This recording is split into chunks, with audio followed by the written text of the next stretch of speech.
요한복음 5장 23절에서 27절. 아들을 공경하지 않는 자는 아들을 보내신 아버지도 공경하지 않는다. 내가 진실로 진실로 너희에게 말한다. 내 말을 듣고 나를 보내신 분을 믿는 이는 영생을 얻고 심판을 받지 않는다. 그는 이미 죽음에서 생명으로 건너갔다.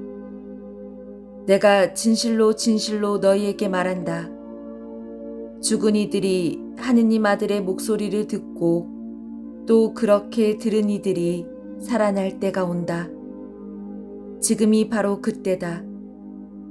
아버지께서 당신 안에 생명을 가지고 계신 것처럼 아들도 그 안에 생명을 가지게 해주셨기 때문이다.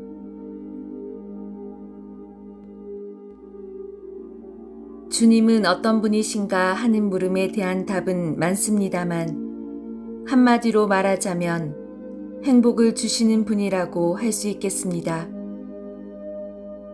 행복함은 사람에게 있어서 아주 중요한 것입니다.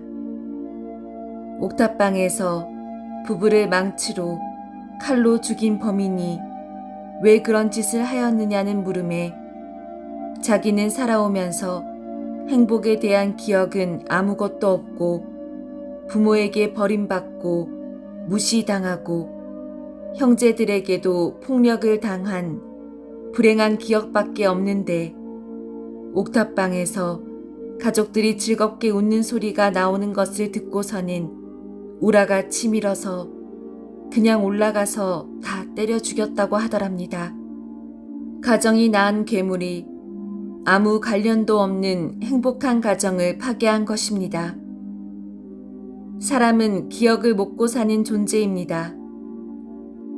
그래서 세상에서 가장 행복한 사람은 돈이 많은 사람도 권력을 가진 사람도 아닌 행복한 기억을 많이 가진 사람이라고 합니다. 작지만 행복한 기억을 가진 사람들은 인생이라는 것에 대한 기대와 즐거움을 갖습니다. 그리고 다른 사람들과 작은 추억을 나누고자 하는 마음을 갖습니다. 그러나 아무리 찾아보아도 행복한 기억이 없는 사람들은 스스로를 죽음의 길로 몰아세우거나 혹은 다른 사람들에게 해를 끼치는 사회적 괴물이 되고 맙니다. 가정이 얼마나 중요한 자리인지 그리고 자기 스스로 인생을 만들어가면서 행복을 느낀다는 것이 얼마나 중요한지를 적나라하게 보여주는 이야기입니다. 신앙생활은 주님이 주시는 행복을 누리는 삶입니다. 또한 주님은 사람을 살리시는 분이십니다. 사람을 죽이는 컴플렉스 중 하나가 열등감입니다. 열등감이란 단어를 볼 때마다 아픈 시절이 기억납니다. 난 왜 이리도 잘하는 게 없을까? 나 같은 게 살아서 무엇을 할까? 하는 등등의 생각으로 괴로운 날들을 보냈던 젊은 시절의 기억. 지금 생각해도 참으로 힘들고 아픈 시간이었습니다. 사람은 누구나 외모, 학벌, 기타 등등의 열등감을 가지고 삽니다. 그런데 우리가 가진 열등감이 모두 우리 인생에 악영향을 미치는 것은 아닙니다.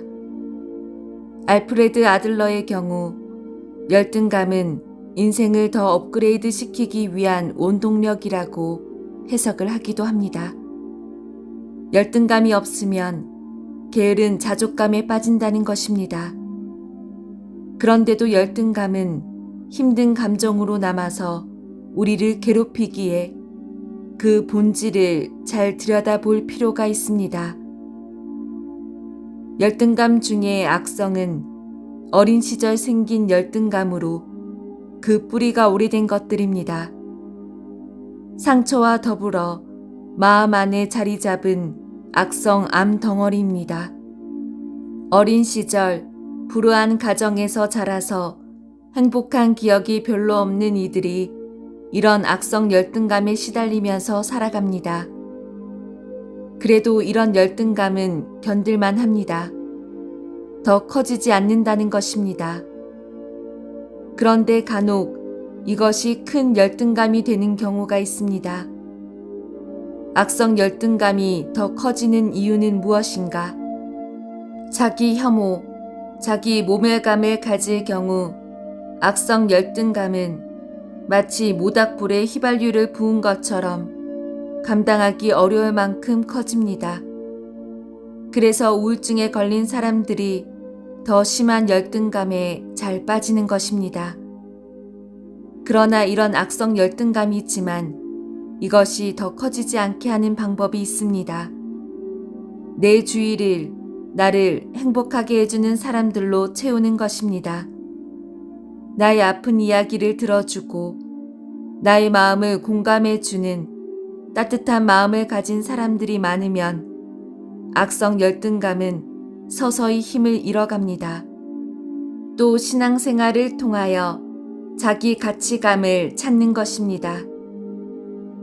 하느님께서 나를 사랑하신다는 영적 체험을 하면서 치유가 됩니다.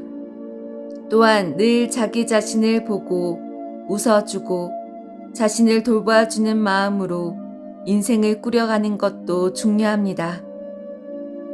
이렇게 여러 가지 건강하고 행복한 관계를 누려가면서 마음 안의 악성 열등감은 서서히 힘을 잃고 내 안의 행복 바이러스들이 이런 열등감을 먹어치우면서 내적인 힘이 생기고 인생을 행복하게 만들기 위한 의지가 싹트는 것입니다. 주님을 찾으십시오. 그분이 우리 짐을 내려줄 것입니다. 오랫동안 마음의 편안함을 구하였습니다. 분노도 질투도 어떤 불편함도 없는 편안함이었습니다. 그런데 그 생각 자체가 회피적 삶을 유도할 수 있음을 나중에 알았습니다. 마음의 편안함은 일시적인 휴식이지 인생의 목적이 될 수 없음을 알게 되었습니다. 몸의 편안함은 아무런 노동 없이 힘든 운동도 하지 않고 그냥 쉬는 것입니다. 바닷가 수영장에서 그냥 누워 있으면 참 편안하죠. 그러나 그렇게 편안하게 있다 보면 몸의 근력과 활성화가 떨어지고 결국에는 마음도 긴장감이 풀어지고 초점 없는 삶을 살게 됩니다. 편안함에 중독이 된 것입니다.